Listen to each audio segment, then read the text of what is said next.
Okay, we're going to start with the opening statements, 2 minutes long, and then we'll get to questions. We're just going to go from right to left, or from left to right, I mean, the same way we read.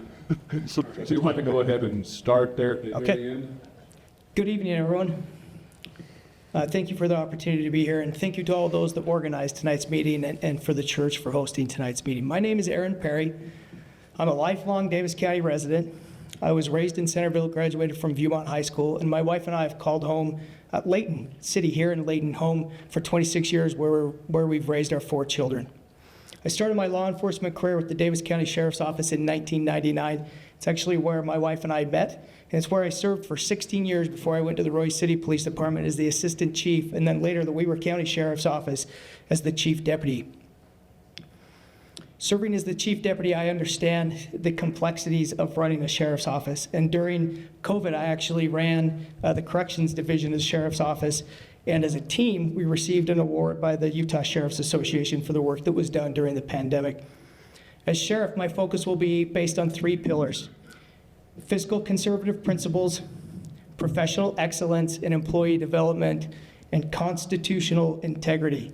I'm running for Sheriff because I have the experience to lead, I have the local roots to care, and I have the conservative values to ensure that Davis County remains the safest place to live and work.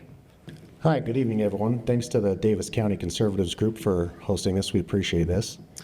My name is Zach Van Emmerich. I have almost been a lifelong resident. I've spent some time out of Davis County. After high school, went to the United States Marine Corps, where I served in the infantry. I grew up in the ranks to sergeant, where I became a squad leader. I was stationed in Kaneohe Bay, Hawaii, so that was part of my time outside of Davis County. When I came back, I decided to go into law enforcement. I started out at the Utah State Prison back in 2007.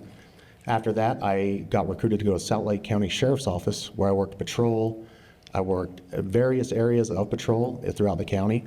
I went on to the Metro Gang Unit. I was on SWAT. As I promoted through the ranks, I became a team leader on the SWAT team, as well as a sergeant on the gang unit. Now, the gang unit is a regional task force. And what that means is it's made up of multiple agencies that come together and work on common goals.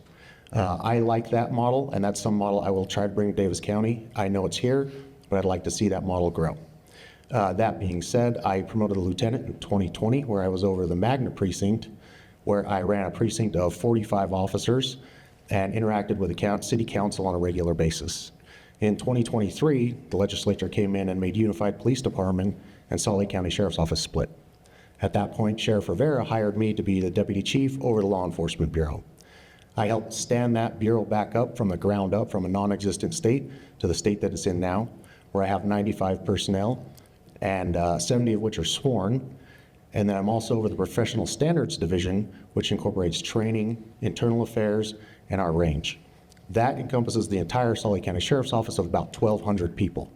So that's who I manage. That's what I've been doing for the last 2.5 years. So I have gained a wealth of knowledge and of experience, not only creating an own standalone bureau, but leading and developing training, peer support, and internal affairs policies for the Salt Lake County Sheriff's Office. If I were to be the Davis County Sheriff, I will focus my attention and my experience on those goals and continue taking the direction it's going and keep Davis County the small town that it is. Thank you. Evening, ladies and gentlemen. Thanks for being here and thanks for listening. Glad to see where the time hack is, so thank you. I'll listen for that.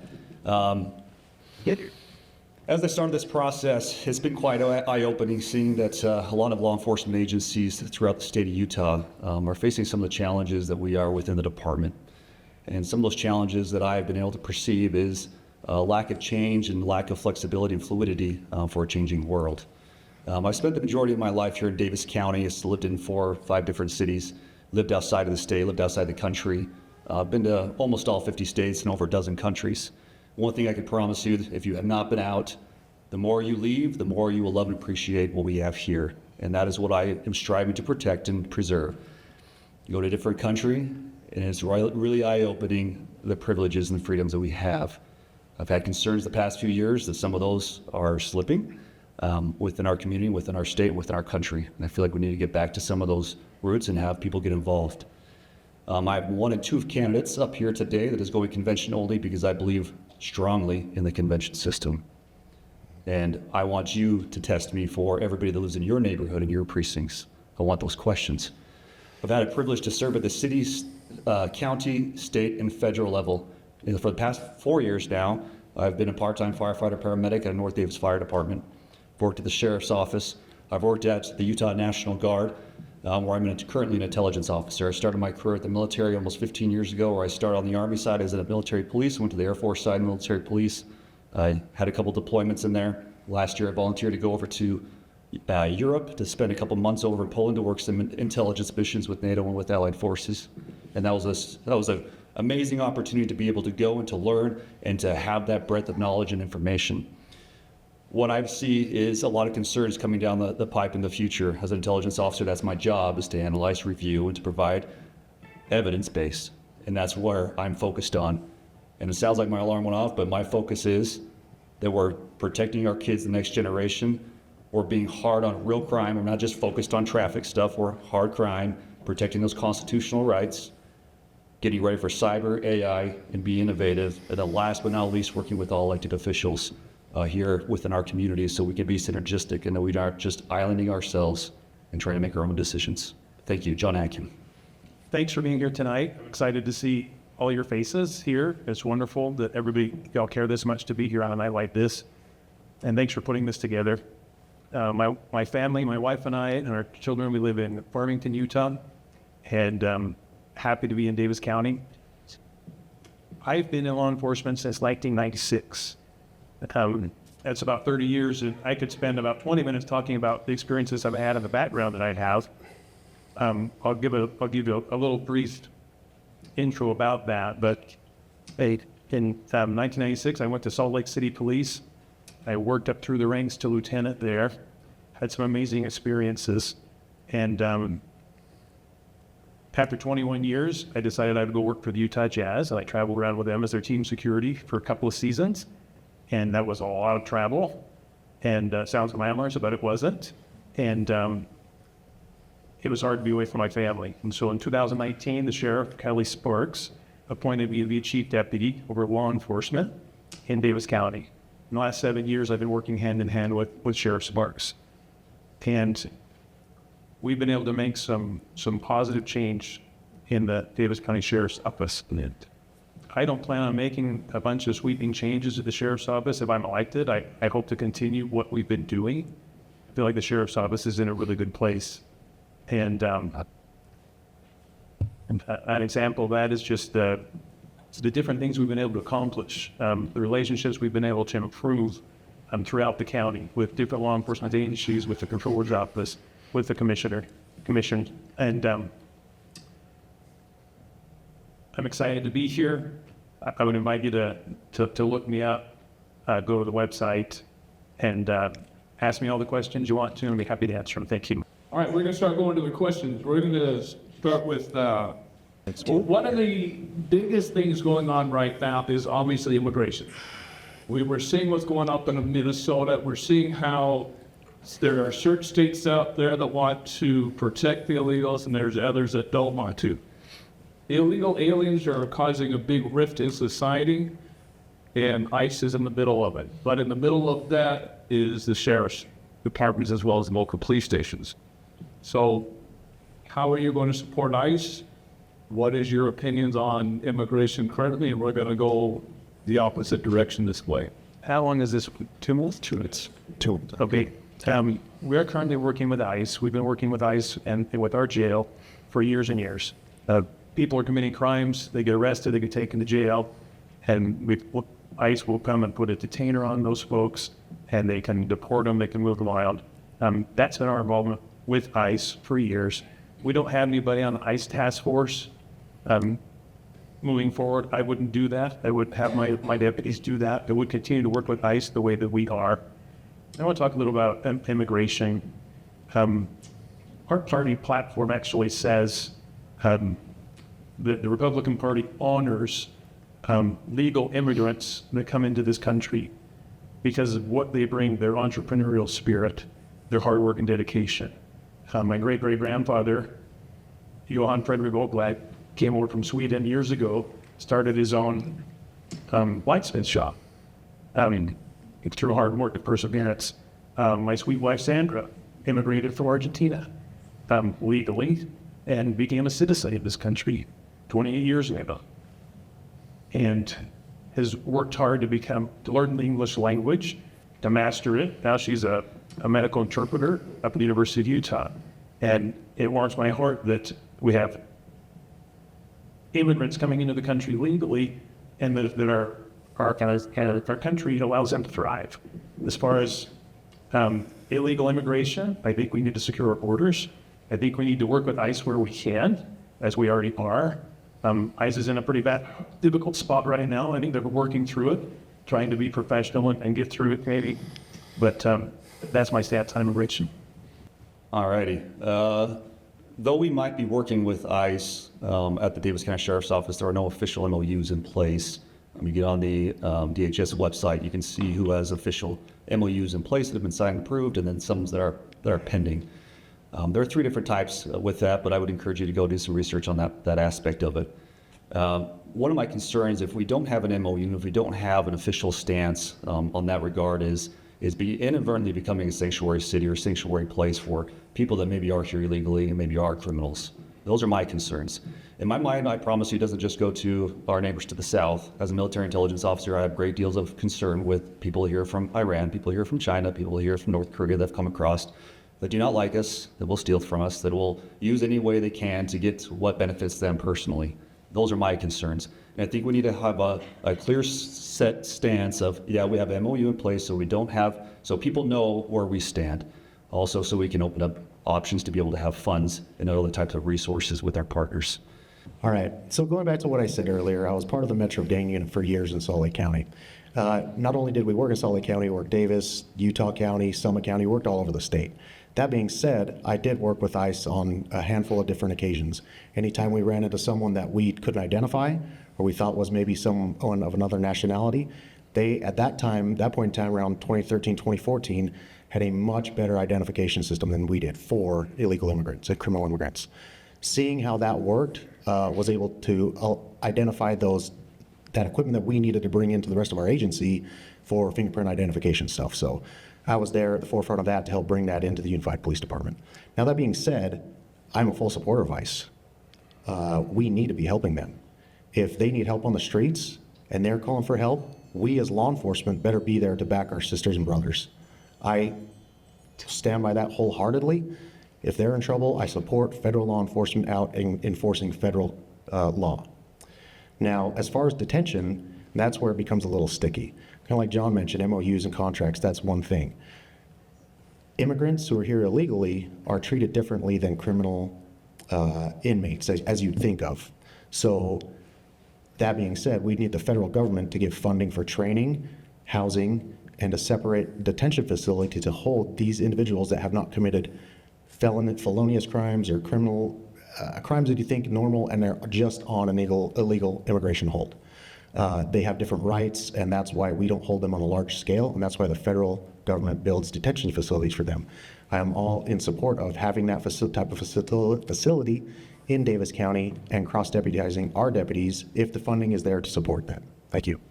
So I worked as a narcotics officer, and as a narcotics officer, we went after large drug trafficking organizations that were operating in Davis County. So we'd build large cases, and then we would serve the warrants. We would go in and we'd serve the warrants. We'd arrest drug trafficking organizations that were coming directly from across the border and distributing large quantities of narcotics. And I know what it's like to personally risk my life to put somebody in jail, then to have them released before you have that agreement or that detainer with ICE, and then have them just disappear after you've literally risked your life to keep the community safe. So my focus as sheriff will be to focus on that partnership with ICE in deporting those that are here under criminal violation and in our jails on criminal charges, which there was actually a law passed added to the sheriff's responsibilities about 6 months ago that actually adds that as a requirement that every sheriff has to contact ICE before releasing anybody arrested on a felony or a DUI, which I would do for all criminal violations. I also think there's a place for helping ICE as well, and I think there's a place to explore the task force officer situation. It's working really well in Weber County, because sometimes as a young officer, I had an incident where I investigated a traffic accident, and Sorry, it'll cut into my time.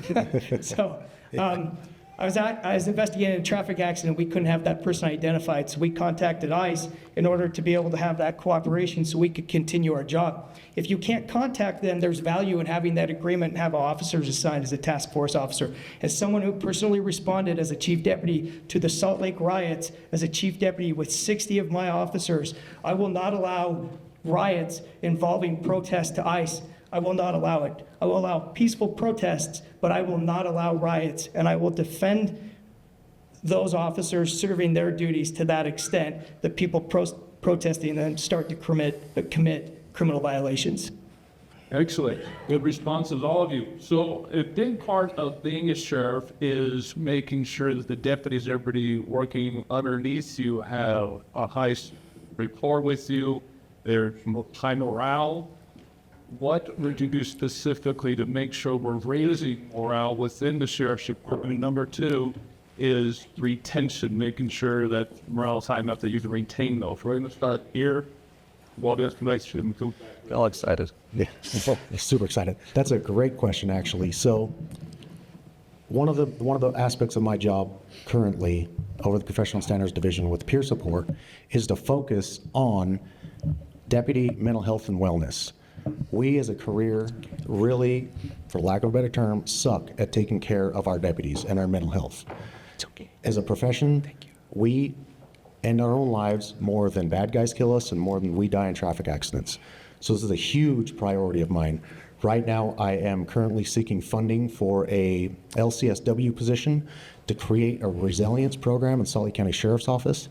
This will be my goal, if there is not one currently at the Davis County Sheriff's Office, is to build out that resiliency program. There's money out there. There's federal money. There's funding to build this out and to take care of our mental health needs of our deputies and officers. You cannot last a full career seeing what we see and going what we go through without some sort of help. Now, retention. I want to bring a culture that I've learned, and that is family. Family first. You treat your deputies like they are family, and you treat their family like they are part of one family. They will take care of you, and they will not want to leave you. I had a quote once, I think Richard Branson said it. Give your employees all the tools that they can to leave you, but treat them so well that they don't. That has been my leadership characteristic that I like to bring everywhere I go, and that's what I'll bring to the Davis County Sheriff's Office. I want to just build that culture of family so that they feel a connection with everyone involved in the agency, and they do not want to leave, even if it's for more money. I don't want money to be an issue. I want them to be coming to the Davis County Sheriff's Office for the culture. Thank you. Great question. Love it. So over the past 2.5 years or so, we lost 2 patrol sergeants and we lost a lieutenant. And that was not through retirement. That was losing them to other agencies to almost essentially start over. I think that says a lot about an agency. If you know law enforcement agencies, typically when you start moving up through the ranks and you start making progress within your administration, typically you stay, typically you see a future, typically you have enjoyment. And there's something to say when you speak to some of the line level workers and they have stress coming into work because of what they deal with on the day-to-day basis from the administration or the organization and not from the job itself. That is reprehensible and inexcusable, and I think that we need to do a good look at that. I believe strongly in the state of Utah specifically that one of the big problems that we're facing within law enforcement is not pay. Pay is always a benefit, but it's either you have to be very well paid, the highest paid, or you have to have great culture and a great organization that looks after their people. If you don't have both, you're in a really bad situation and you're going to have a lot of issues. And I firmly believe if we look after our people, if we don't have that separation, that disconnect, that we'll be able to make good changes. If you have a farmer, a third generation farmer, and then a CEO of, say, John Deere, who's going to be the most innovative person? I would argue that farmer, that person that's on the line doing their job every single day. They know what they need for the most part. You just need to listen to them. I think the sheriff's office, one thing I would love to be able to implement is a deputy/civilian board that reports directly to the sheriff to be able to make sure that we're not missing things in the mix. If we show people that we care, again, and same thing, law enforcement and the military, we show people we care and we're looking after them, they will want to stay, they will want to work harder. They'll have that internal buy-in because they have the respect for their administration and for their leadership. Within the military community, one thing I love is every single time around Christmas, Thanksgiving, those type of years, all of my leadership since I've been in is, do we have people that have a place to go? Do they have money for presents? And do they have food on the table?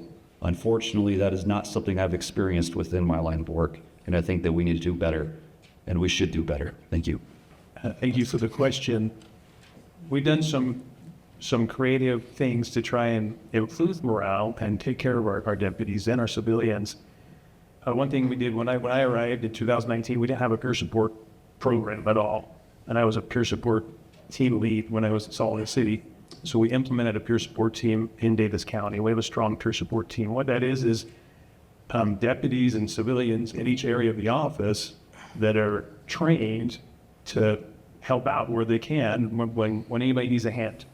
And if someone comes and talks to them, what they share is confidential. And that's one thing that we've done. Another thing we've done is we got a new software program that helps us track. It's called an early warning system. And we're able to find grant funding. I was able to find grant funding to implement that about 2 years ago. Lastly, one thing we did is we started John Chittister is our licensed clinical social worker. He actually has an office right across from this John. And he's amazing. He's there 3 times a week. And our deputies, our civilians, their families can meet with John. And he's busy. A lot of our folks are meeting with him. It's really good. I remember at least once, maybe twice, John, when you were on military deployment around the holidays, and your patrol crew came and brought your family staff. They did. So it does happen in law enforcement. It does happen in our agency. And I think having a relationship with our employees is paramount. And a relationship where it's a first-name basis, where employees feel like they can come in and talk to the sheriff or talk to the chief or talk to anybody in their chain of command. And I think we have a good thing going at the sheriff's office right now, but I would like to improve that. I've been supervising the jail for the last year, a little more than a year, spending time in the jail. And that's one of the complaints that I've heard about the sheriff's office is we don't see the administration back in the jail like maybe we should. And so that's something that I'm planning to. Thank you. When I was a young deputy, I was working, it was about my 5th Christmas Eve, and it was my 5th Christmas Eve working in a row. And we had young kids. My wife kept calling me and saying, hey, can you stop by and say goodbye to the kids, good night to the kids before I put them to bed. And 3 times I tried to pull into the driveway to visit them, and every time I got a call. So in the last call, as I was talking to her and I knew that she was putting them to bed, I was driving to the call and I was in a poor headspace. I was feeling like I wasn't seen, I wasn't valued. And after I get done with this call, I had a family approach me. They sang me a Christmas carol. They thanked me for sacrificing my time to be out serving, and they left. To this day, I don't know who that family is, but it had a tremendous impact on me and the value of being seen, because in that moment I felt seen. So as a sheriff, I will create a culture inside the sheriff's office that every employee is valued and they feel seen. You have to focus on pay. Employees will work. They'll work hard for pay. They'll work harder for supervisors that believe in them. So we have to focus on supervision training, training good supervisors and building good supervisors from within the office. And then they'll work the hardest when they buy into the vision. So you have to include all employees in creating the vision, creating goals, measuring those outcomes, and then rewarding that performance. John, as a follow-up question, we'll start with you, pertaining to the place you were just talking about. Do you believe the sheriff's office is currently overstaffed, understaffed, or appropriately staffed? Thank you. We are definitely understaffed. I don't think we've been fully staffed since I've been employed there. One thing, though, I think that should be done that I'm not aware of has been done is I believe that we should have an audit for our structure to see if it makes sense with we have our leadership where they're at. Back when we had the paramedic program, which accounted for about 60% of our patrol calls, our leadership structure from the patrol division specifically really hasn't changed since that has gone away. So I do think that we need to be able to reevaluate, and I would think that need to be done independently through other organizations. I would advocate for 2 separate organizations independently of themselves to be able to go through an audit whether we are at the appropriate level and where we should shift, because from what I have seen numerous lieutenants within the organization where some are worked to death and some come in skipping and they skip out to the parking lot 5 or 10 minutes before the end of the shift, and it doesn't seem like they are underneath nearly as much stress or workload as some of the other ones. So I think reconsideration, reallocation for that should be done. I don't think I need to take the whole 2 minutes. Thank you. we did transition away from the paramedic program, and that's been a huge success. And the paramedics are working with the fire departments, and I think it's providing a great service there. There actually was in patrol, we moved some lieutenants around, we changed sergeants. There has been a restructuring, and we've done several audits in the sheriff's office. We did an audit on our firearms unit. We did an audit on our PT unit, that's physical training. We did an audit on our office staff, our employees, and that's the one we just finished recently. And I would agree with John. It's good to do audits every so often and make sure that you're following best practices, and then the pieces are fitting the way they need to fit, and the relationships are there. I feel like the sheriff's office is understaffed. We've been asked to cut our budget the last several years. I think we've done a good job at managing that cut budget and not going over budget. Stay working and spending within our means. But there's a cost to not having our agency fully staffed, and it's overtime. We're spending on overtime, and we're spending our employees that are there, that are working in a facility that's understaffed, are doing the job of 2 deputies. And we're doing everything we can. We've got a good recruiting class going, and we're hiring, and we're retaining better than we have been in the past. We're recruiting well. And so I have a lot of hope on the horizon that we'll be able to, with the new hires that we've just hired, we'll be sitting in a better place where we're not spending as much on overtime, and we're getting our people trained and able to give our good employees a break instead of asking them to work overtime. That is a struggle, and it's not just a struggle at the Davis County Sheriff's Office. It's a struggle in law enforcement in general, trying to keep your office fully staffed. So it's a struggle, but I feel like we're taking good strides in making things better. Thank you. One of the things that I want to address was Andy actually talked about budget cuts.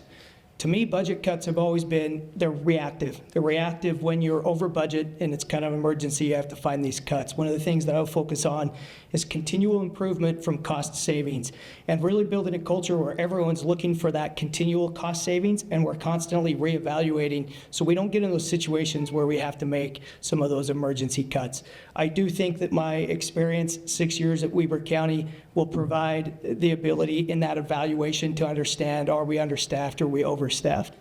But not being there currently, I can't really speak to the current state of staffing. To Aaron's point, actually, I'm an outsider as well, as I've explained earlier. One of the things I wanted to do as day one and as sheriff, and obviously this would take longer than the first day, but would be to talk to every individual, sworn and civilian, in the sheriff's office, identify what they do, what their gripes and complaints are, what their concerns are. In doing that, I believe I could help identify, along with an audit, I do like the idea of an audit, what the needs are of the community we're serving. We can look at call volume, we can look at call statistics, and then look at the national level to see where we lie in those call volumes and deputies per civilian. When we talk about that in parts of thousands or tens of thousands, I know we in Utah generally run lower than the national average anyway. I think I would take that information along with the statistics to the county commission to provide them the information they need to understand that, yes, cuts need to be made in the county, but sometimes you just cannot cut public safety. Everyone's got to understand public safety is the biggest budget in any rural city, county, or jurisdiction aside from the school district, right? That being said, yes, cuts need to happen. We do need to be fiscally responsible. We do need to train our employees to be fiscally responsible as well. But it cannot come to the backs of our deputies and the safety of our citizens. We have to be able to fund law enforcement. Whether you're in the deficit, you're in the red, as a commission, as a city, it doesn't matter. Police still have to be there to respond to calls. If they aren't, chaos ensues. So that would be my goal as the sheriff, is to protect the budget of the sheriff's office in a fiscally responsible way that also keeps the public safe. Thank you. Building on some of your points, start with you.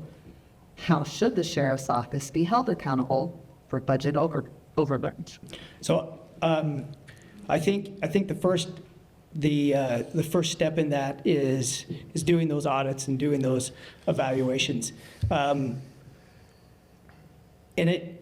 You have to make those adjustments, and you have to, back to what I said earlier, you have to be able to make those continuous improvements. One of the changes that I did when we were county is that I was running the jail, I was put over the jail. We had a contract with the state to hold state inmates, and we held a few federal inmates. Well, the state wasn't great at their reimbursement rate. That was a low reimbursement rate, and they were inconsistent at what they paid. So we reduced the number of inmates that we held with the state, and we increased our contract with the U.S. Marshals, which those inmates they're all local inmates that were just charged by our local cross-deputized prosecutors that are cross-deputized as federal prosecutors. So they would have been at our jail anyway. They just chose to take those cases federal.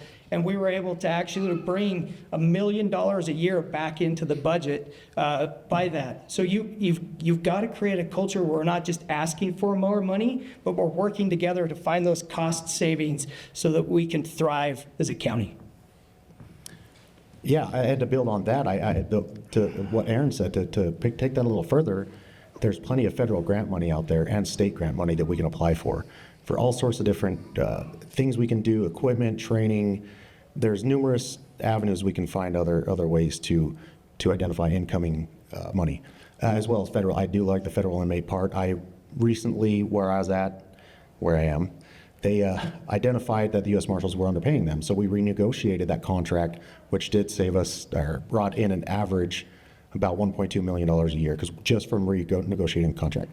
Now I want to get back to the actual question though. How do we prevent overspending? I'd imagine in Davis County, there is a fiscal unit, and a fiscal unit more than likely probably assigned to the sheriff's office. I work very close with my fiscal unit as a chief in Salt Lake. I would bring that to Davis County and work very close with our fiscal unit to ensure that we are spending our money not only correctly, but in a fiscally wise way. Fiscal divisions are in organizations for a reason. They're there to keep us in check, and they're there to help us understand our budgets and what we can and can't do with them. So I would rely heavily on them to ensure that we're not overspending and we're able to use our money responsibly. But again, I'll go back to, that still does not cross public safety. At the end of the day, if there's a mass event here, money will be spent, and it has to be spent. All right, so what do we do if we spend too much? I think the following year, then that money should be recouped back to the county. If we overspend, if we go beyond what the citizens have selected their elected officials to hold us accountable to, we should be held accountable to that. And if we go over, cut it out the following year. As sheriff, you should be able to advocate for what we need and project what we need in the future. We do have someone that works full time. Her name is Annie Cook, and she's great, very smart. She's used to managing a $200 million budget before she came to the sheriff's office. And so that is her primary job. I'll branch out a little bit further though. So going through this process of running for sheriff and to have your vote and your support as sheriff of Davis County, I've gone to all 15 city council meetings, sat down with every single law enforcement chief in Davis County. And some of the conversations we've had are the numerous duplicated efforts that we find throughout the county. Most PDs want to do their own thing, whether it's drum program, whether it's K9s. Now, is that fiscally responsible for everyone involved? I would argue probably not. And so that is a step that I think that we can do to be more fiscally responsible and accountable to the people. Additionally, when we have bigger units like this, we have more training, we have more funds, we have more resources. And so I would advocate heavily to be able to work with these other law enforcement agencies in Davis County as the strategic planner, as a strategic arm of the county with those smaller cities. That's how the military works. You have the big organization up top, and they work with the smaller down, and they have that vision, that view, that mountainside view of where we're going and what direction we're taking this.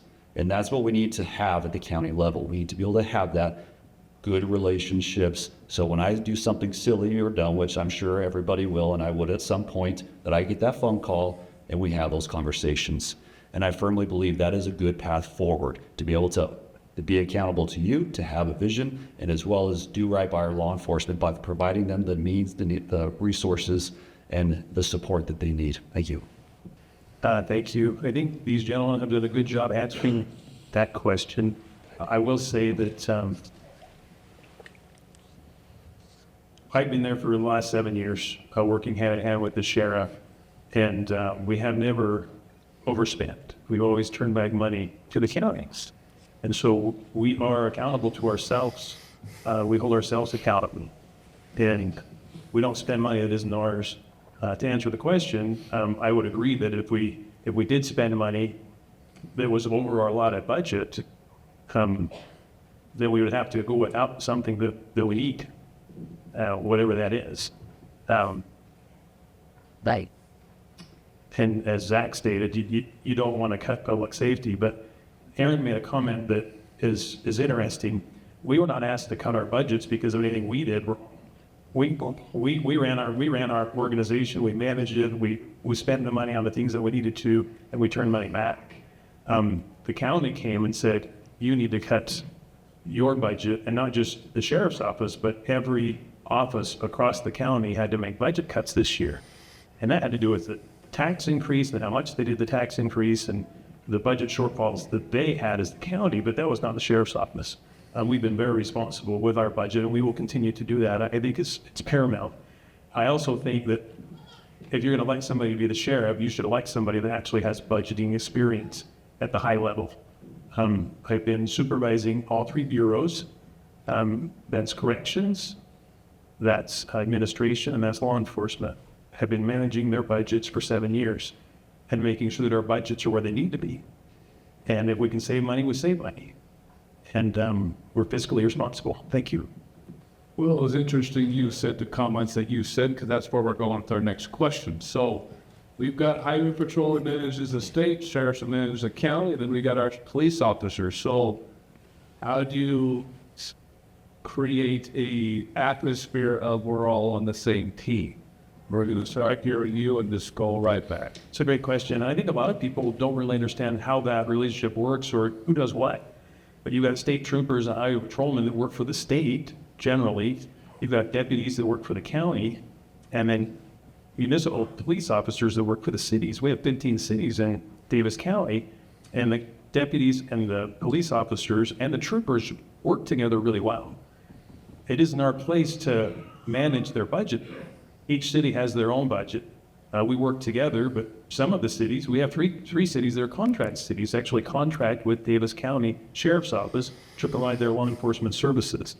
And so we're always meeting. We meet all the time. We have a negotiated contracts. We're finding out what they need, how it needs to go.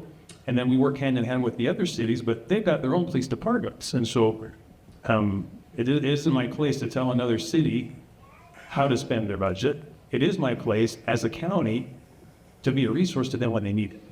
And that's what we try to do. We try to, if it's our Bearcat, that's for our SWAT operations, or if it's, we were able to put in for a federal grant that got us a SHRP, which is an amphibious vehicle for search and rescue. And that's if we go up in the snow or if we go out onto the reservoir. If there's an issue that comes up, emergency management or law enforcement or otherwise, where they need the county's equipment in the cities, we'll be there, Johnny, on the spot to help them. That's how we work together. And I feel like the communication is going well. We meet monthly, the chiefs, all of the chiefs in the county with the different city police departments, and then the sheriff and the deputy chiefs for the sheriff's office. And ICE is there, and highway patrol is there. A whole bunch of, all of the law enforcement administrators come to that meeting, and we meet more often if we need to, more than monthly. We have a great relationship with them. Things are going really well, and I would say our reputation around the county, the sheriff's office, has improved significantly and is where it needs to be. Question, thank you. Try not to hit too much of the same points, but I probably will, so apologize. Andy hit on the fact that I have no interest in overstepping. However, I think that there are a lot of things that we're on the same page with and that we can work closer together. As I've gone and sat down with individual with these chiefs, some of these thoughts that I've had mentioned before have come up. What can we do to work together better? What can we do to save money? Because everybody's feeling the pinch. As I've gone around, I've met with all the mayors, met with all the city council members. There's been a significant amount, which probably has happened as well in your independent cities, where a lot of these elected officials have not won the re-election for many reasons because of tax increases. And so tax increases hopefully are not coming because of the sheriff's office or because of the county at large. But I would argue now there have been a few of those, one of which, yes, we got away from the paramedic program, right or wrong. What came down to is we were doing the service for how much, for 10 cities plus Hill Air Force Base, for what one city pays for their own city.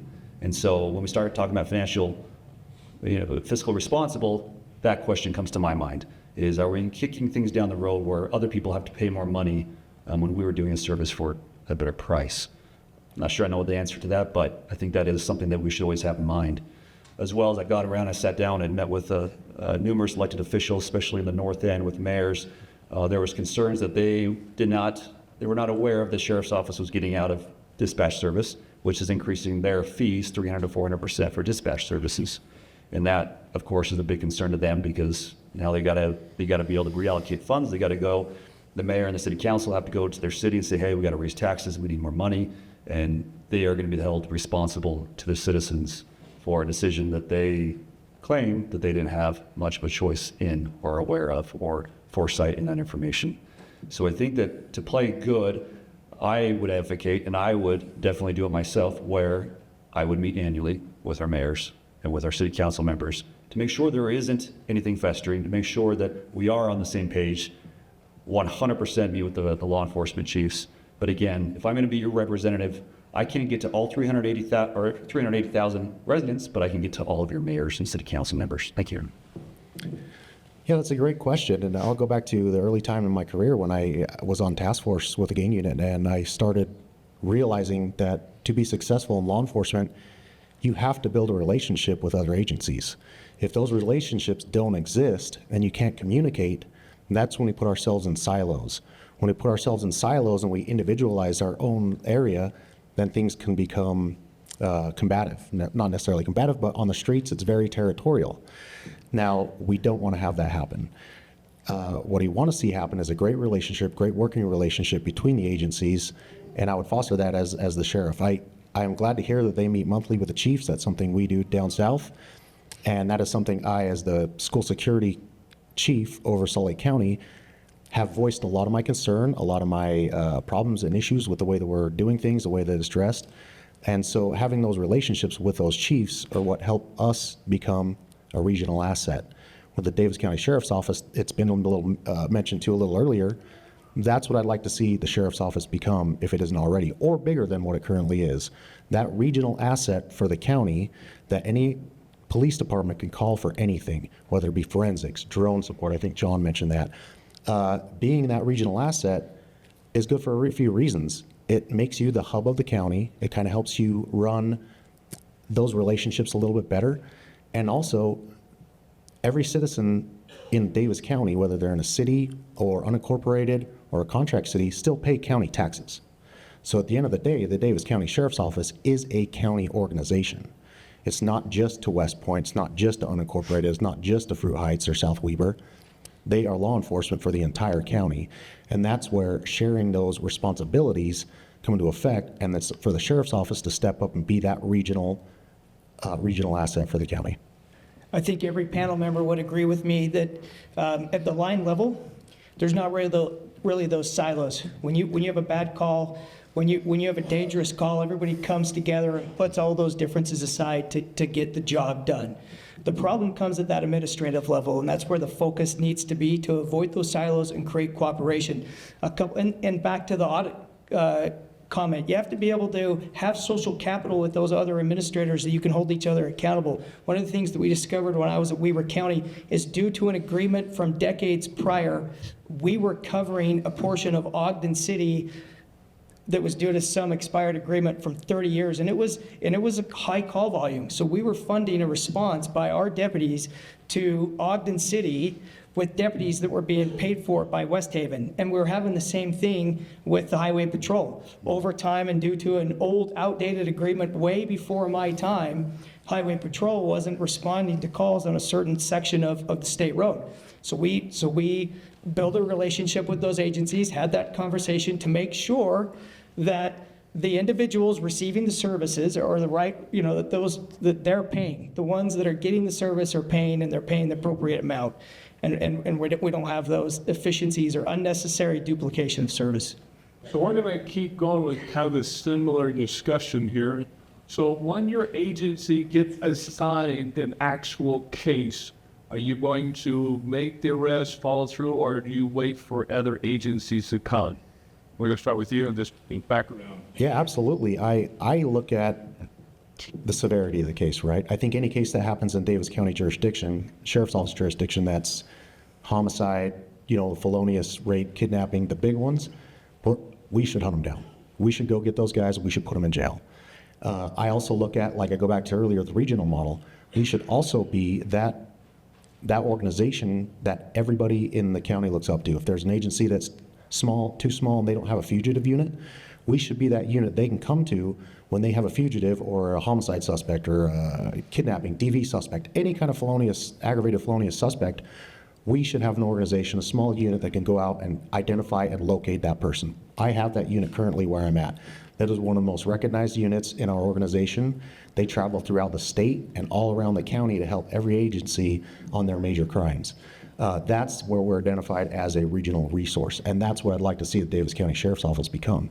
That regional resource that every agency looks up to when really bad, scary things happen that some police departments don't want to go do real police work with. And I hate to say that lightly, but it's true. I know it happens where I'm at. I guarantee it happens here. Some police departments will not go after their major crimes because of liability or fear, whatever the case may be. We should be those at the last line of defense where there's a real bad guy on the streets that needs to be taken off. They can rely on calling the sheriff's office to grab their team and go out and grab that person off the streets and take care of them. Forgive me, Uriah. Can you read that question one more time? Just want to make sure I address that question. You got to do that at any time, by the way. So, when you are specifically assigned a case, are you going to be the one that pursues it, makes the arrest, or do you wait for other agencies to get involved? If it's in Davis County, yes, we will, as long as we have the resources necessary to be able to achieve it safely. Now, and I say that because it's not uncommon. So, I as well, like Zach, was on the SWAT team as assistant team leader before I got off just this past year.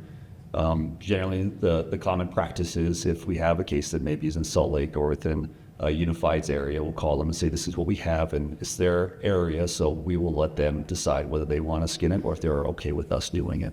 And again, that goes back to making sure that we keep good partners, we have those good relationships, we don't want to overstep it, but we are definitely going to get the person that we're after.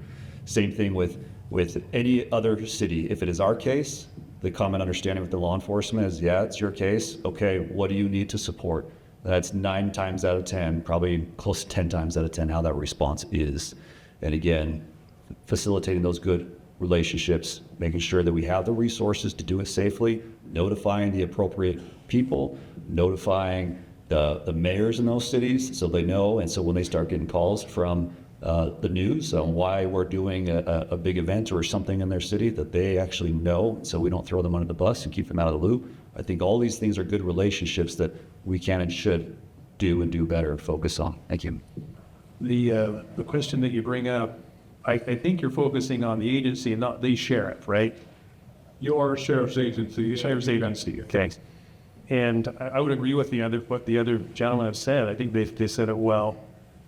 There's something that we do, we take pride in handling our stuff, but if it gets to a point where all of your deputies are tied up on something and a hot call comes in where you need help, the other officers are going to come from wherever they can to help, and we do the same. It's like a mutual aid agreement, and our deputies and the other officers spend all day doing this, running around, helping each other, backing each other, assisting. Something else that we do is we're involved in teams, countywide teams. We call them a task force. It could be for our SWAT team. It could be for our Metro Narcotics team, where each agency that can will offer up an officer or two or a sergeant or a deputy, even to the crime lab that we have with the FBI.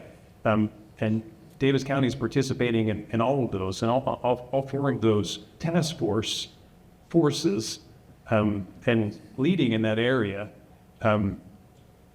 It's a good partnership that we have, and that's the other way that we do it. We work together to handle stuff. We handle stuff that's ours, and if it's a serious matter or if it's not a serious matter, we're going to handle it, like John said, to our ability to do it safely.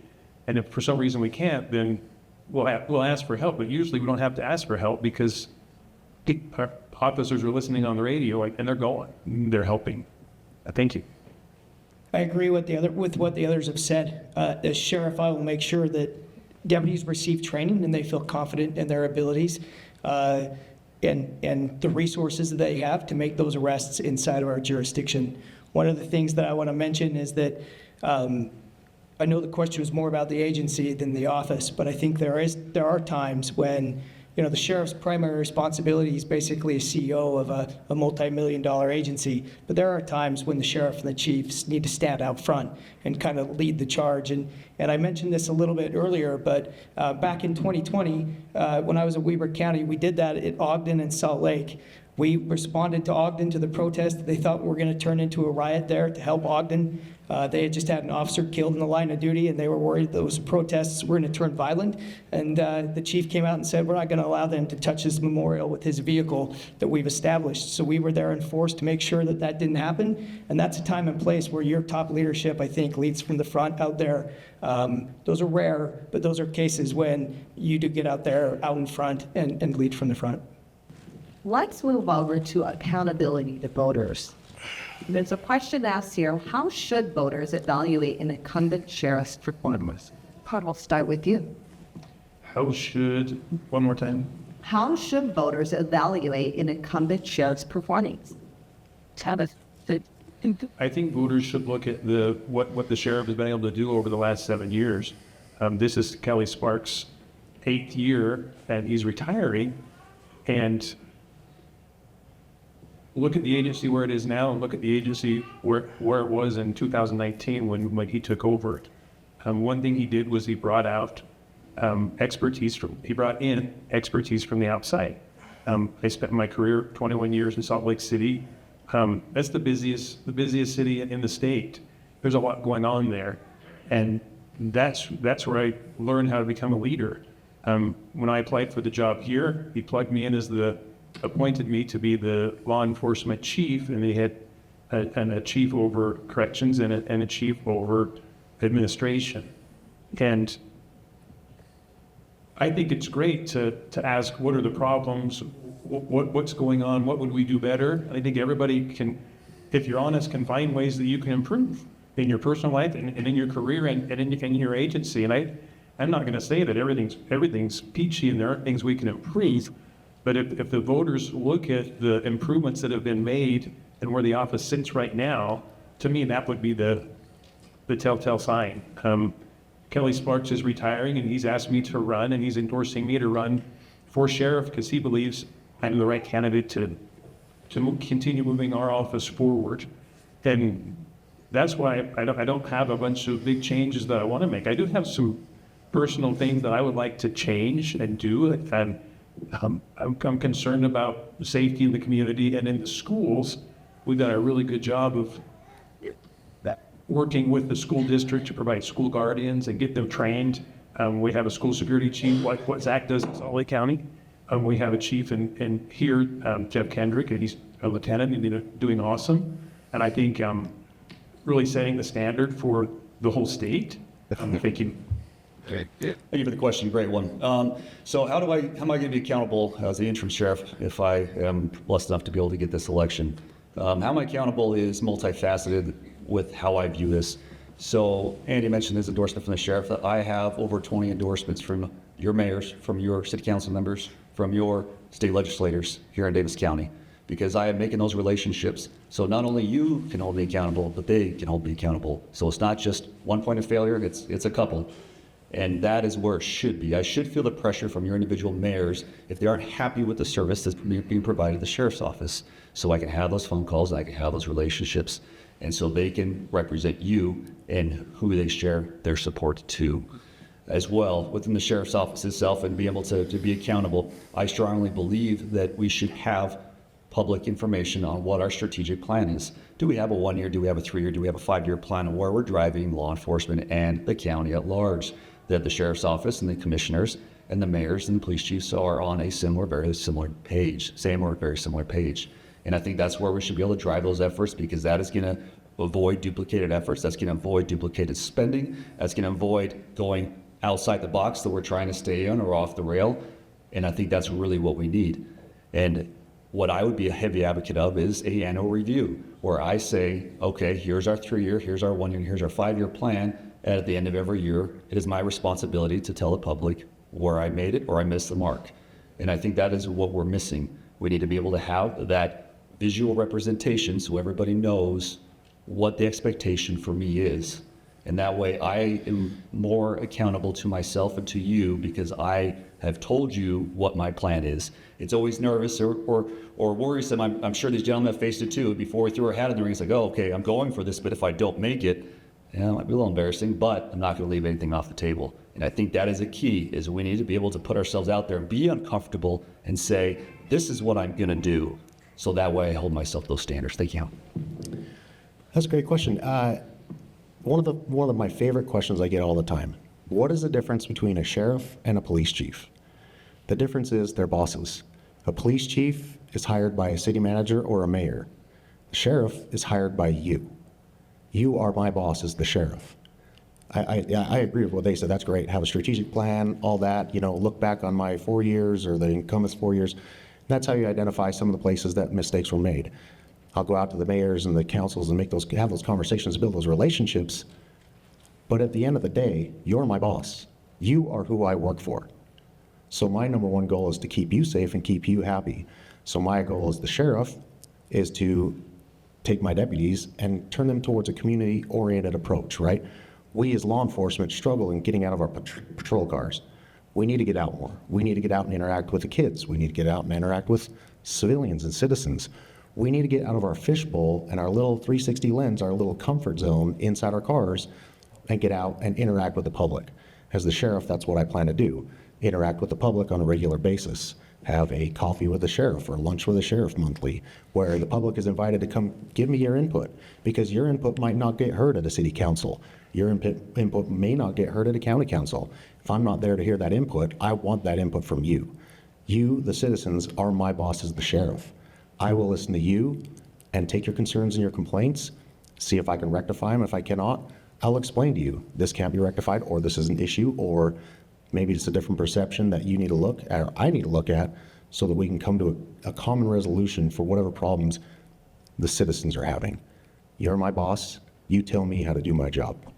I agree with that last comment. Whichever one of us is elected, this isn't our office. This is your office. It's your office as citizens. The person that's elected is just a steward for a period of time, 4 years. The way that I will hold myself accountable to the citizens of Davis County is by publishing a monthly report that measures our performance, what we've done, what we've accomplished, including cost savings that we've found, total number of bookings, all of that information to show how we're performing, both day-to-day patrol operations. There are often overlooked divisions of the sheriff's office that often don't get mentioned, right? Civil process and these other processes that only the sheriff has a responsibility for. So all of those different processes, I will create a report that's sent out monthly to include where we're finding cost savings, where we're trying, where we're finding savings to measure our performance, and then make myself available to answer questions that come from those published reports. What distinguishes your leadership style from the other candidates? Make me. I probably won't speak to their leadership styles, but they will, so that's okay. My leadership style is, I would call it servant leadership. I like to get to know the people that are working for me. I like to get to know who they are and what their needs are. One of my favorite jobs as a police administrator was when I became a sergeant. And when you become a sergeant, you switch over from being an officer to a first-line supervisor. And you realize that your job is no longer contacting the public and dealing with the problems and serving the way you used to. Your job is taking care of the officers or the deputies that are doing that, getting them the training that they need, helping them get their time off, helping them through any issues that they have, helping mentor them and prepare them. One of my favorite things to do is mentor and teach and help officers and help them if they want to promote. Teach them how the process works. Encourage them to get a degree. Encourage them to be on a committee to do those sorts of things. I think that's paramount. And can you repeat the question one more time, because I lost it? Hi. What leadership, what of your leadership styles would you distinguish yourself Okay. compared to your other? And lastly, I would say that I've spent time to achieve the education. I went and got a bachelor's degree while I was working as a police officer, and then a master's degree from Arizona State in emergency management, homeland security. And I spent time working as an officer. I didn't promote to sergeant until I had 10 years on, and learned how to be a police officer.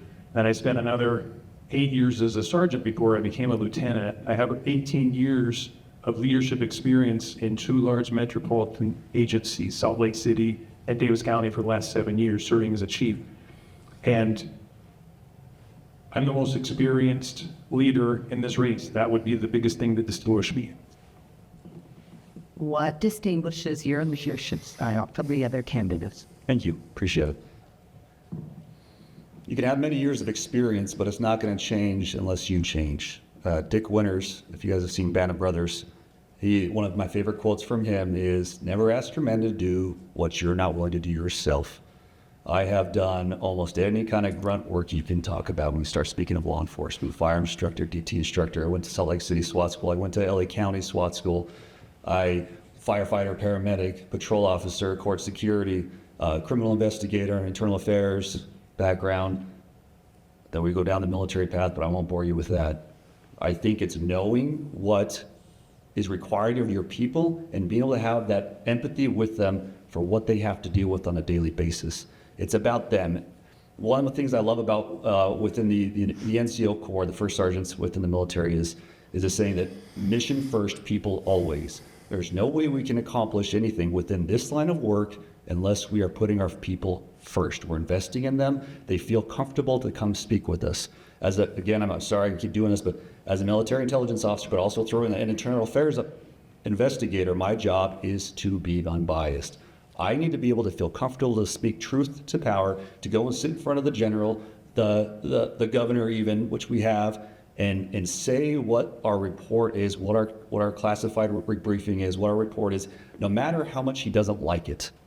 And we need to be able to have a good culture within leadership, within the organization, so anybody can come up and voice those thoughts, those opinions, and those concerns. And that is what we need to foster. We need to make sure our people feel comfortable to come in and vent, or to come in and say, hey, I think this is a good idea. Because again, going back to the basics, the person that's going to be have the most ingenuity and the most creativity is the person that's doing the job day in and day out. We need to be able to foster those relationships so they can come and tell us, hey, boss, I think this is a good idea and this is why. And that we need to be able to reinforce and encourage that. It's always easier to try to pull back a racehorse than push a draft horse. And I promise you, that is what we need to encourage and what we need to focus on. Thank you. I'm going to take a little different route here from just my work experience and talk a little bit about my life experience. I think life experience plays a major role in your leadership journey and your experience. As a young child, I was raised by a single mother. She did an amazing job. Thank you, Mom. But I had a little brother, and he was a little quiet, and he was a little shy. When we walked home from school every day or walked to the babysitters, I had to make sure he got there safe. So my protector mentality started at a young age. I made sure he was okay. I may have gotten in a few fights over him because, kids picked on him, so I had to be big brother and help him out. That being said, you fast forward, I joined the Marine Corps, and that's a different kind of leadership, like John said. That's a top-down leadership, and that's a do as you're told and just keep your mouth shut. That is definitely where I learned to not be that kind of leader. Throughout that time, I learned what type of leader I wanted to be, and I had plenty of examples of what type of leader I didn't want to be. Fast forward into law enforcement, and I grew up through the ranks, through SWAT and all these other cool things that I got to do that were really exciting. But I always started out in an unofficial leadership role because I do like to build that family culture, make people feel like they belong, let them know that I hear them. I want them to be seen and felt. So I've also had personal struggles. I've been through divorce. I'm raising 2 kids on my own. Now, that's tough. I can understand where people come from when law enforcement has problems. I can be compassionate about their issues because I understand them. I didn't have a perfect life, but I love the life I live, and I'm glad I've come down this path because it's turned me into the person that I am. If you ask anyone that I work with, I'm generally one of the favorite leaders I've ever worked for. I don't come in and make them call me by my rank. I call them by their first name. I identify my people. If I see someone in my agency I don't know, I've never met before, I go up and I introduce myself. That's part of that family culture that I'll bring to the Davis County Sheriff's Office. I have life experience. I have life experience that's not like everyone else's, and that's where I'm going to take the Davis County Sheriff's Office, with family culture. So my leadership style, I try to lead by seeing others. I try to lead by seeing the humanity of others and not seeing someone as an obstacle. I think everybody on this panel can relate to the end of a 12-hour shift. You're getting ready to go home. It's been a long shift, and that late call comes in 15 minutes early. It's so easy to turn the oncoming crew that's late into an obstacle. It's so easy to turn those individuals that you're going to just into the next call for service versus slowing down and seeing the humanity in them. I implemented this kind of culture at the Weber County Sheriff's Office in the jail, and one of the things we did, it's great when you buy into it, but when you start to see your employees buy into it, I had a sergeant that came to me, was in the jail, and she came to me, she said, I need to share a story with you.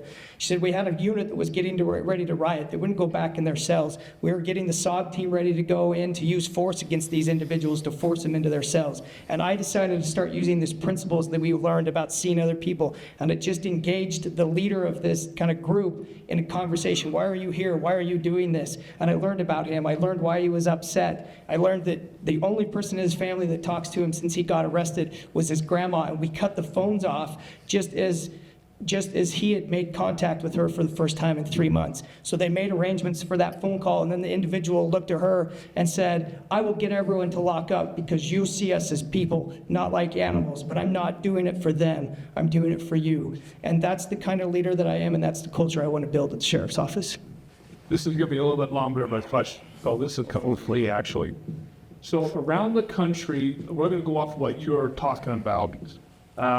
Being that sheriff's offices are uniquely qualified because you're quoted by the people and you don't have another boss. We saw down the southern border when we had this massive border crisis where Biden was not allowing people to arrest illegally. The police departments had to shut down, the highway patrol offices had to shut down, but the sheriff's offices stood up because they were elected by the people. We're still enforcing the law.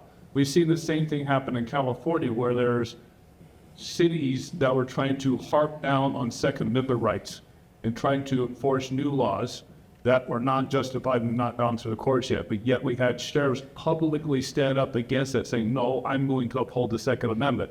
We've had similar things with sheriff's offices in Florida do the same thing with both illegals as well as the Second Amendment. You're in a unique position because you are elected that the people are, your bosses are up here.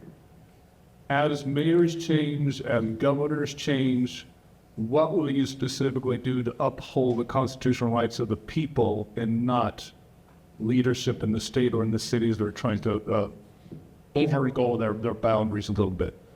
Let's start here and just work our way down. So I'm a staunch supporter of the Constitution and individual constitutional rights. I actually had that written over my door when I was a chief at Weber County. I tried to instill that in the culture there of in every action that we do, we need to be considering individual constitutional rights. I will stand up for the Constitution. I need to be careful about what I share because what I did was the right thing, but I want to be respectful to other individuals that were impacted by this situation. When I was at Roy Police Department, there was a conflict above me. It was above my pay grade, and I was told by my police chief to stay out of it because he was old and getting ready to retire, and I was young and had my whole career in front of me. But it didn't feel. I knew on a personal level it wasn't right. I needed to make my voice known, and I did it at the real risk of my job. I spent the next 6 months wondering day to day if I had a job. Now at the end of the day, somebody got terminated, and this isn't about the situation as a whole, and I want to be respectful to that situation. But I'm using this to illustrate to what extent I'm willing to put myself out there. I was willing to put myself out there in my job at jeopardy to stand up for what I believe in. I'm a staunch supporter in constitutional rights, and I will stand up for the individual constitutional rights of every citizen in Davis County. I'm going to go back a little into my family history really quick, very briefly. My paternal grandfather and my maternal grandfather are both from Europe. They both came over from Denmark and Holland. And they both said, Zach, I came here because I want to be an American. I believe in the Constitution. And they raised me to have those same beliefs in our system and our Constitution. That's why at a young age, at 18, well, I had 17, I made my mom sign the contract for the Marine Corps for me. I signed a blank check to the Constitution. Worth up to and including my life. Once I got into law enforcement, I continued to have that open account to the Constitution. My heart and soul is in that piece of paper. To me, it is not just a piece of paper, it's our republic. It is our history. It is our right. I am a firm believer of the Constitution as the rule of law, and I will willingly give my life for that. And that's why sheriffs down in other states are willing to do the same. As part of the Utah Sheriff's Association, you get down there and you meet up with a lot of other deputy sheriffs and administration, and we share a lot of those same goals. Same thing with the Western States Region Sheriff's Association. That is why we are there, so that we can protect our Constitution from cities and mayors that have a different kind of agenda that want to take this piece of paper and not respect it and try and do whatever they want to do through small ordinances and legislative intent. Until there are amendments made by our Congress and certain things followed, that paper has certain rules written on it, and we do not violate those rules. Our Constitution is something that's provided one of the greatest countries in the world and the history of our world. And we have been one of the most successful and open civilizations because of that piece of paper. I signed my check once, and I continue to sign it every day. As your sheriff, I will continue to sign that blank check, willing to lay down for that Constitution. When I think about this question that you kind of are posing about the Constitution as well, I like to visualize our constitutional republic is a good, solid framework, and we can do whatever we want within that framework, but that framework is where we're allowed to operate. And I think it's important for us to know what that framework is, and if we have people that don't know, it's our job and our responsibility to help educate them what that framework is. And I think, and I strongly believe as the sheriff, I need to be able to understand that, and I need to be able to relay that information to those that maybe do not. I have no interest in doing anything that would be contrary to that Constitution. It's like Zach, same thing. That's where I spend the majority of my life supporting, defending, and serving the people. And when I think of government itself, the government doesn't exist for the people. The people exist, and that's why we have a government. And so our people is the reason why that government has a place. And it is us, it is not them that controls how our country runs. And that Constitution is what provides us those protections against that government. Thank you. I enjoyed your question. Has been mentioned that the sheriff's office is different than other chiefs of police, and you talked a little bit about why. Recently, there was a law passed, not a law, but a ballot initiative where we were all allowed to vote on ensuring that that stays the way it is, that the sheriff is elected and not appointed or some other way to get into office. And I think, and overwhelmingly that passed, because that's what people want. They want a sheriff that is elected and isn't a puppet for some city council or mayor, or even a county commission. We have a county commission. They determine the purse strings of our operation, but they cannot tell the sheriff how to run his office or her. And I think the best way to look at this is, what's the sheriff going to do in a crisis situation? A crisis like the ones you're talking about. And the sheriff stood up and did a good job. Came together. That's what I plan to do. And the only way I can explain that to you is to tell you what I've done in crisis situations throughout my career. And I've responded on numerous calls, active shooter calls, 3 different active shooter calls in Salt Lake City while I was there. The Triads, the LDS Family History Library. Later on in my career as a sergeant, I responded to the Trolley Square shooting. That was a crisis. And I went in and I was instrumental in ending that conflict, that problem. When crisis happens, you need a strong leader that will put themselves behind the citizens, that will put the citizens up front and address their concerns, address their safety. That's what I've done throughout my career. I've been upholding the Constitution of the state of Utah, upholding the Constitution of the United States. I will continue to do that if I'm elected. As law enforcement always sees the worst of the worst on a daily basis. And a lot of times the officers themselves becomes very, very taxing. Whereas they start treating everybody like criminals. You pull somebody over for speeding or for a minor traffic violation, and it's a mean demeanor, and you treat the people mean, and it's understandable because they see the worst of the worst on a daily basis. How would you help the officers treat everybody with respect like human beings, like they're innocent, but yet still at the same time be worried because we also don't know when someone pulls a gun and tells us that your life's at risk. So there's got to be a medium there where people are treated decently with respect like a human being, but yet at the same time the officer has to be cautious of their own life.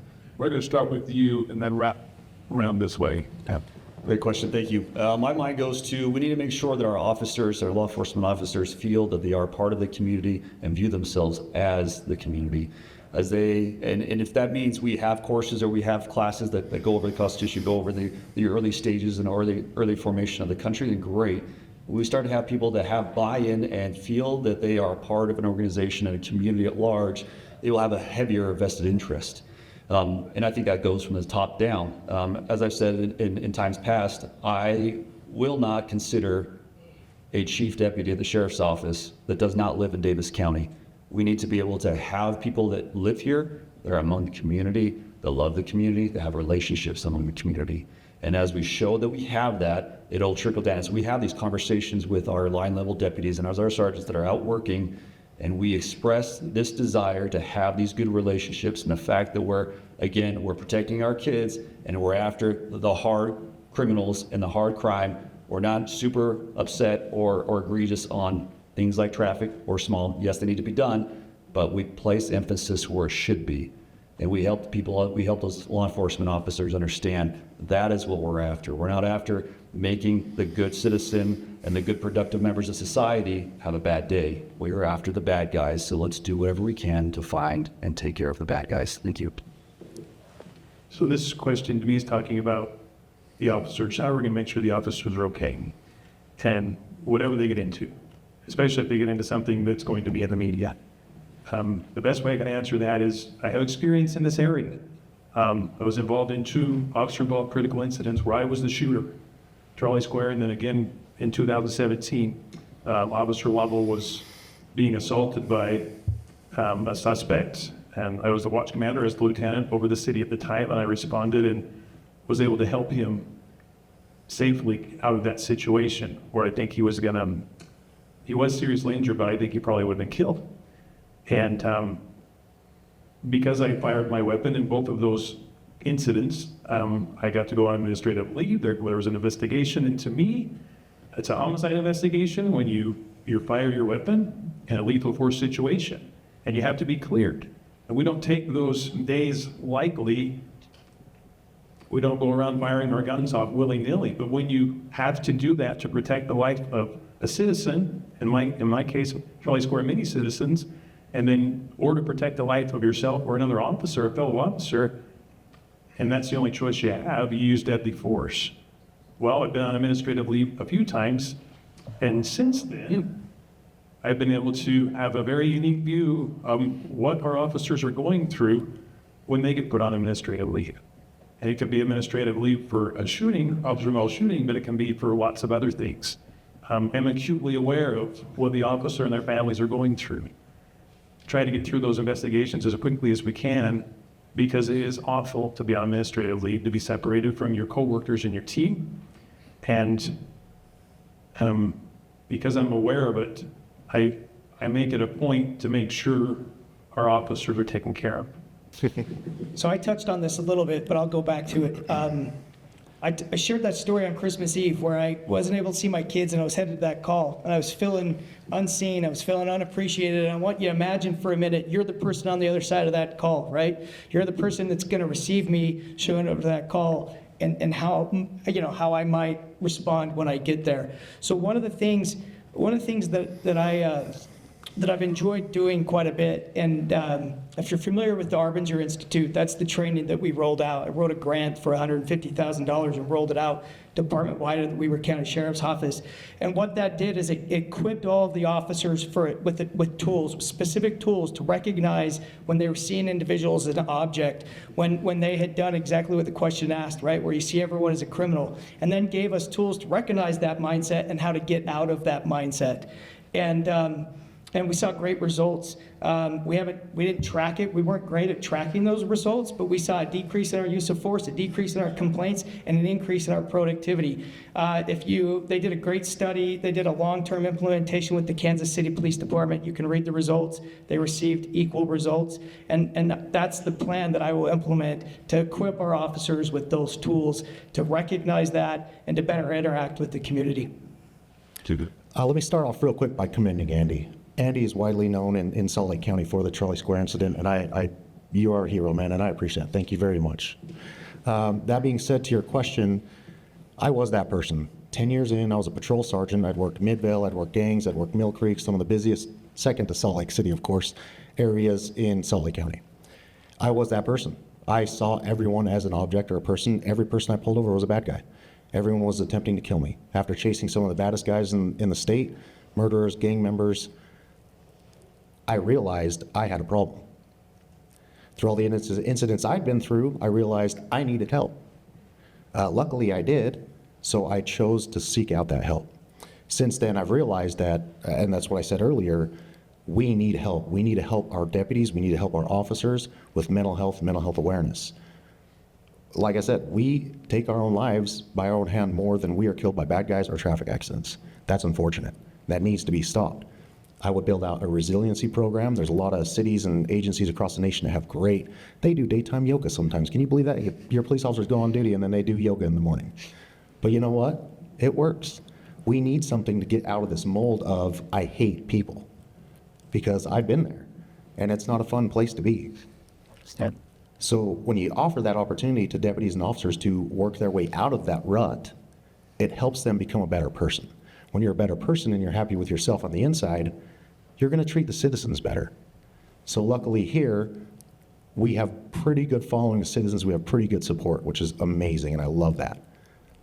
But we still need to understand that there's a point in your career where you got to recognize your issues and your problems, and to what Aaron said, find the funding. And I know they mentioned there is an LCSW at Davis County. That is amazing. That is a good starting point, but it needs to continue and go even further down to yearly check-ins for everyone in the agency. Not only yearly check-ins, but the ability to come in, open door with no questions asked, and have your issues taken care of. Thank you. This will be your final question, and then we'll have your 3-minute summations. Let's just go from left to right. Okay. Like to left. So we've got, maybe we're in imminent crisis here, and there's things happening all over the world. May hit us pretty soon. During a crisis, how should the sheriff communicate with the public during these emergencies? So I kind of touched on this as well, but I kind of illustrated this, and I'll go back to it. I think I had a great experience illustrating this to me back in 2020. I was actually out for a mountain bike ride, and I got a call from Assistant Chief Young from OPD, and he was the one that told me, hey, we've got a protest going on. It was a BLM protest downtown, and we think that it's going to turn to a riot. We need as many people as you can send. A couple of examples of how you interact with the public. One of the things that I thought Chief Watt did great in that is Chief Watt did a social media release. He went out immediately as this thing was unfolding, and he set a clear boundary. He said, look, we will support it. We'll be there. We'll provide water and snacks for you. We'll provide you an area in order to protest, but we will not tolerate any violation of crime. If you violate any crimes, you will go down hard, and you will go to jail. And then we were there, not just Ogden, not just Weaver County, but all northern Utah agencies were there in force to show, yeah, we're here, we support your right, your First Amendment right to protest, but we will not tolerate any violation of the law. That ends peacefully. 5 hours later, I find myself in the streets of Salt Lake dealing with just out of control riots. And And that's how you communicate during crisis. One, you have to be there during crisis to lead and show leadership to your people. And then we have great tools in this day and age, social media, to get out during crisis, to get that message out as the head of your agency to the community about what you're doing and what you expect and what you need. 3 words, and Aaron touched on it: social media, social media, social media. There's agencies out there that are doing it. If you're not doing it, we're missing the ball. The majority of our citizens these days, from the top of the age range to the bottom, everyone has a cell phone. Everyone knows how to get on a news website. Everyone knows how to get on Facebook or Instagram. My goal would be to create, I know there's a standing Davis County Sheriff's page, but have a monthly or regular check-in message either by me or a PIO. Local city does that weekly. I've seen it on my Facebook feed. I'm like, wow, that's amazing. And it doesn't have to be in times of critical need or incident. We can be doing that on a regular basis to open up those lines of communication. So when the critical incident does occur, people know where to get the information. They go to that social media website. They can go look and see, okay, let's see. All right, the sheriff just briefed on X, Y, and Z. This is what I'm going to do or where I'm going to avoid. We need to take advantage of social media. And another thing, it's a scary word, I know, is AI. It's coming. It's here. We need to embrace it. We need to learn how to use it, to use it in a positive way, to do multifaceted operations, tasks, everything. It's here and it's not going away. And now that being said, in a critical incident, obviously news, social media, word of mouth, phone tree, there's numerous ways we can communicate that. Recently, we have updated our emergency management plan in Salt Lake County to include in our patrol cars. We have updated them with the latest up there for our sirens, that we can actually drive around cities and blast out on our loudspeakers a pre-recorded message that tells what the incident is, stay inside, lockdown, or get out of town, whatever the case may be. It's a pre-recorded message that we can announce to the community. That's something I'd like to bring into Davis County as well, because it's just one more tool to communicate with that someone may not know. Maybe they didn't pick up their phone, maybe they didn't check the website. So there are so many different avenues that we can communicate through, and social media is one, the news outlet, word of mouth, everything. That's the route I would take the sheriff's office. And to answer your question, to deal with this problem, the solution goes far before the incident itself. Again, we need to have good relationships with all of our law enforcement agencies, with all of our fire agencies, with the state, and also with our great partner that we don't use enough, Hill Air Force Base. Now, these are great resources. I would be fooling anybody if I said, oh, the sheriff's office will take it and handle all the stuff. Yeah, maybe we can work together, but there's no way we're going to be able to accomplish these things alone. And we need to have those relationships so when those phone calls are made, we have resources at a moment's notice. And I firmly believe that that is where the focus should be leading up to anything that happens. When I was on my previous job on the military side, I was a part of a riot control unit that would respond to the Capitol and did respond to the Capitol. And this is something, there are so many resources out there that we should be aware of. We should have relationships, we should train together, and we should be able to have each other's back in the time of need.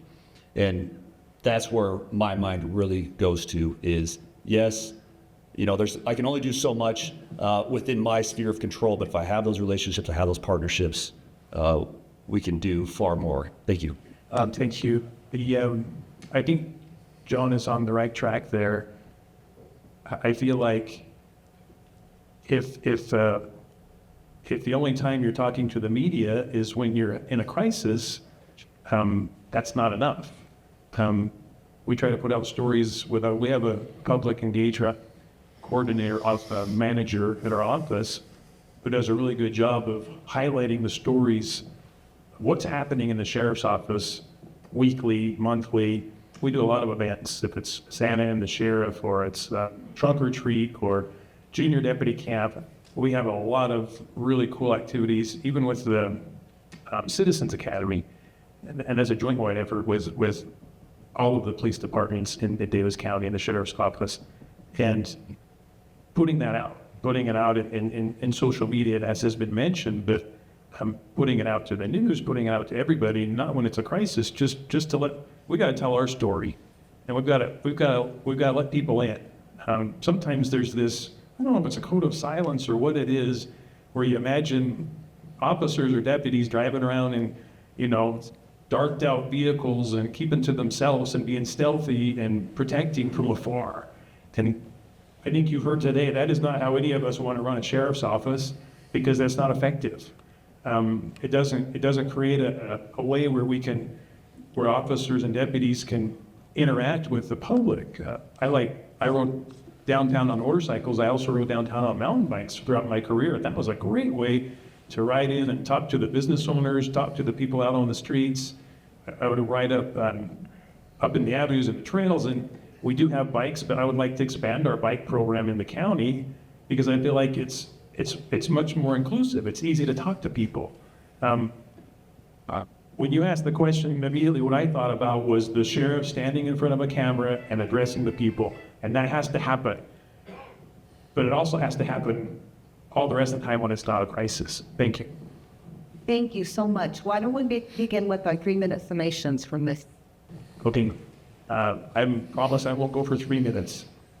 Thank you for coming tonight. I really appreciate it. I appreciate the venue and for the work that's gone into setting this up so we could explain where we're coming from. And if it's been good to me to hear from the other candidates, I'm sure it's been good for you all. And I do think I'm the right person for this job. I do think there are differences between us. I've heard some people say, well, whoever we get, it's going to be great because they're all good. I do think they're all good men, and they will all do a good job.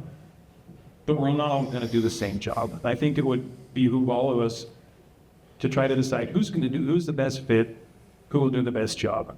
I believe that's key. And I will work hard to make the sheriff's office the best that it can be. Continue to build relationships with the partners that we have, finding new partners, trying new things, but reaching out to the community and helping them feel like they're involved. I feel like we're doing a pretty good job of that.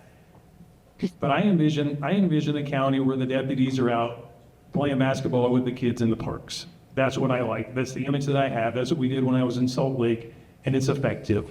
I don't want the people only seeing deputies in their communities when they're running traffic. Running traffic or speeding is important, but I don't want your only interaction with my deputies to be getting a ticket or a warning. I want your interaction with my deputies to be known on a first name basis because they spend time in your neighborhood, in your community, and when you need something, you feel like you have an open line of communication where you can communicate with them. You can always call our non-emergency line. You can always call 911. But most people won't when it's not something that important. And I would like to see that a community like I described. Thank you for your time tonight. I appreciate it. Thank you so much for being here. It's been a long night. Thank you. Thank you for sticking through it. And I haven't seen anybody fall asleep yet, so hopefully not while I'm talking. So thank you. Ladies and gentlemen, I am only one of 2 individuals that's sitting up here that has responded to your neighborhoods, and only one that currently works at the sheriff's office and in law enforcement. I responded to your emergencies in your communities. I know who you are. I know who your family is. I know the Davis County way. I know what we're after. I know we live here because it's safe. I know we live here because it's a great place to raise kids. I want to keep it that way. I want to make sure that we preserve what is fantastic about Davis County. I can promise you that I will be fair and reasonable, but I will not be a limp wrist and a fizzle, for lack of a better word, that I will make sure that I put forth that effort. I'm accountable to you. Nothing against these gentlemen sitting up here today, all great individuals, but none of these organizations where they have been chiefs at Davis County, Weber, or Salt Lake are shining cities on a hill or shining departments on a hill. And that is what I am after, and there is no alternative. I want to be that agency where we have consistently 95+% staffing, that we have people that don't want to leave, that we have people that have bought in to the culture, bought into the society, bought into making this a great place. That is what I'm after. I'm after making sure that we know what threats are on the horizon. We start dealing with AI, cybercrime, and what that effect is going to have on our individual lives, that I will be leaning into that and be aware of what's coming on the forefront. I am the most vetted candidate sitting on this stage. Every 5 years, I have to get my top secret clearance renewed with the military. And they uncover everything, wherever my investments, my financial life, and everything else. And I promise you that I will be of the utmost highest character that you deserve as citizens of Davis County. and I will not just be a warm body in a seat, but I will constantly be leaning forward and having conversations with our legislators to make sure we're on the same page and that we pass applicable common sense laws. And if there are unfunded mandates that come down, then I will fight to the death if they don't make sense and they don't protect us. And I will make sure that you're aware of those. If they are coming down and I can't stop it, I will make sure that people are aware of it, because that's what matters. Thank you. First, I want to thank everyone for coming out tonight. I appreciate that. I appreciate your support. And thanks for the event planners and the host, this church. Thank you very much. I want to start off by saying I want to foster a culture of family in the sheriff's office. I want to make every deputy feel like they are part of a team, that they're part of a family, as well as their family members. Through that, I want to take care of them mentally and physically and emotionally. That way, you, as my boss, will get a better service. I want to talk about the Hill, since it was mentioned before. I was up on this legislative session. Unfortunately, I didn't get to do a lot of handshaking or picture taking or anything like that. I was busy opposing and supporting bills. For the last 2 years on the sheriff's office, that has been one of my assignments as the county security chief, to be on the Hill regularly, interacting with legislators, lobbyists, to get these bills that are bad. And just on side note, SB 262, the unmarked vehicle bill, it failed on the Senate floor. Thank you. Appreciate it. It died there. Needed to stay there. It's going to come back. I'm going to be the sheriff, along with some of the other sheriffs in the state, that will be up on that Hill during the legislative session, fighting for you, which I've already done throughout the last few years of my career. I enjoy it. I have given my life to this country and this state. I will continue to do that no matter who is elected, and I agree with what's been previously said. You have a great group of candidates up here, and you really can't go wrong. Am I the best person? That's for you to tell. I want you to tell me that. I would rather you tell me that I'm the best person than I tell you, because that will be done through your actions and believing in my leadership characteristics and experience from a larger city, which, by the way, has its own issues. And yes, I do not want to see our county go down the same path that that county has. I want to keep this county small and keep it a small town feel that it's had since I grew up here. That is my goal as Davis County Sheriff, to prevent more crime from seeping in from both our neighbors to the north and the south, and keep it safer for you all to keep me employed as your boss, the Davis County Sheriff. Thank you. I'll just echo the thanks that were already given. Thank you to everybody for being here. Thank you to those that hosted this event. And I also want to thank the other candidates, both for their service in the military and their service in law enforcement, for your willingness to be here and put yourself out there. As a citizen of Davis County, I appreciate each one of you. I want to talk a little bit about the budget. The sheriff's office takes up about 2/3 of the county budget as a whole. There needs to be a principle that guides every decision at the sheriff's office, and that's efficiency. Efficiency is just not a slogan for me for the campaign. It has been a career-long principle that I've followed. I am a lifelong Davis County resident. With my wife, I've raised my kids here, and I have served Davis County in public safety for over 19 years. I will not, as your sheriff, go to the commission and just ask for additional funding. I will use my training experience in lean principles. I will use my knowledge from my master's degree in public administration to audit every dollar, to streamline every operation, and to ensure that we provide the best public safety while safeguarding those taxpayer funds and using those efficiently with discipline. Dan. As a former chief deputy, as a jail commander of the year for the state of Utah, and as an FBI National Academy graduate, I have the experience to lead the sheriff's office on day one. I'm asking for your vote because I have the community connection to care. I have the local roots to care. I have the conservative values to protect your wallet. And I have the proven experience to keep Davis County safe. Thank you.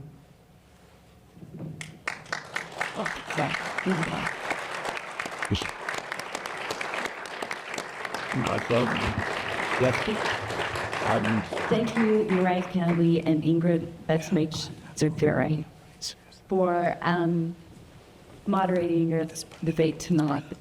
And I also just want to take a minute to thank these four men for the service that they have given our community and our state to be servants that protect them in the.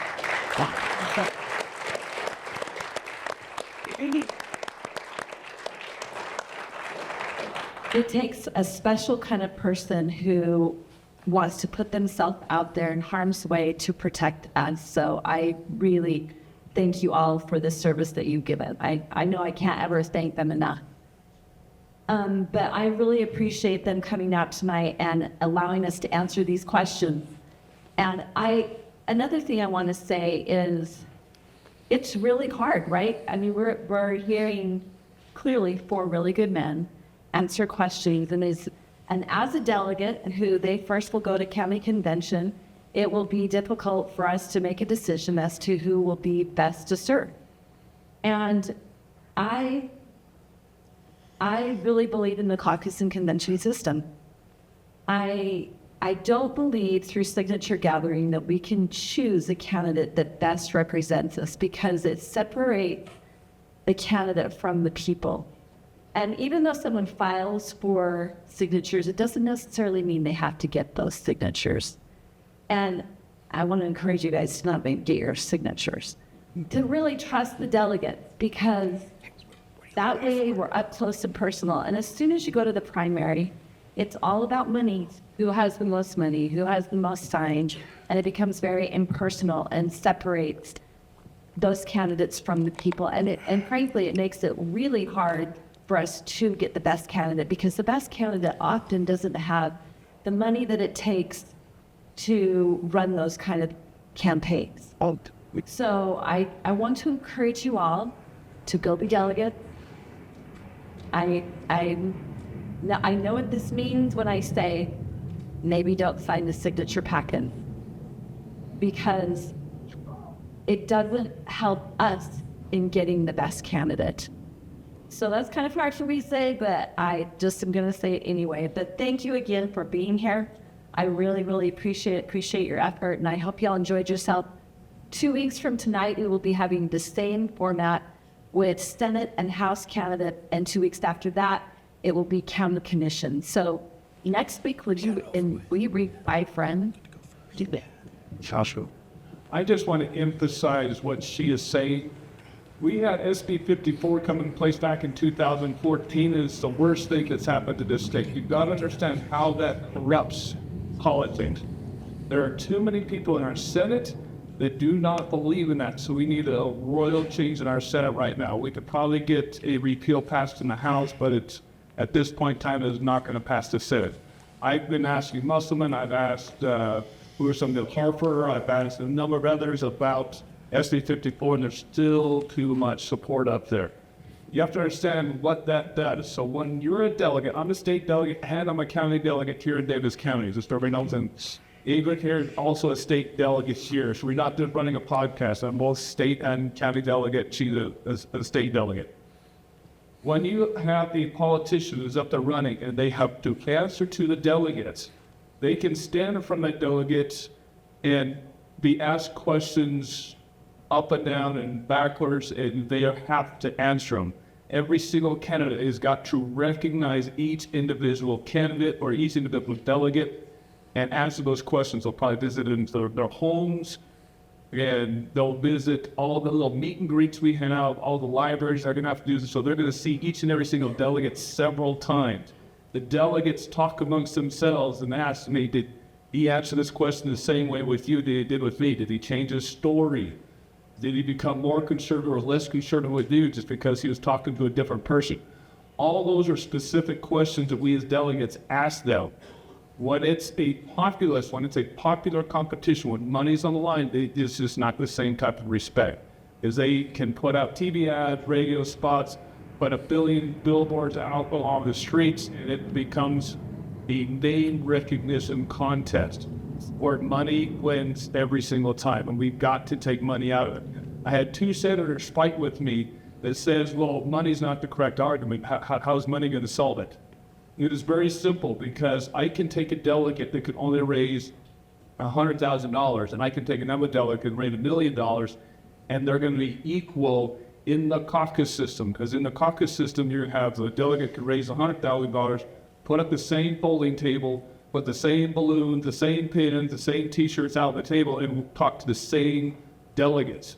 They do not have to raise a lot of money. Whereas the guy with $1 million, these guys have the same bowling table, the same buttons, the same pins, the same T-shirts, and talk to the same delegates. It comes down to the conversation and not to the popularity contest. So signatures are out, caucus is in, we gotta get rid of SB 54, and we need everybody's support to do that. Because the biggest problem we have right now is there's just too many people that have no idea what the caucus system even is. The youth don't understand what it is, so it's up to you guys to promote it amongst your neighbors. Because the other power that a delegate has is every single candidate knows who their delegates are. And if you as a citizen want something answered for, you can go to your delegate and say, I need my politician to answer to this. And that delegate's probably got that politician on speed dial in his cell phone. I know I have all of ours on speed dial, and Trevor Lee and all these others, they pick up my phone like that. And I can ask them those specific questions, saying, hey, I had a constituent ask me this question, I need to get back to them. So when you vote for your delegates, make your delegates be responsive to those politicians. It gives you as a voter more power and not less power. When it's just one big group of people out there, you lose your power as a populace. And that's why population vote or popular votes do not work. The caucus system does. You got a question? SB 54 with the signatures becomes mod rule, so to speak.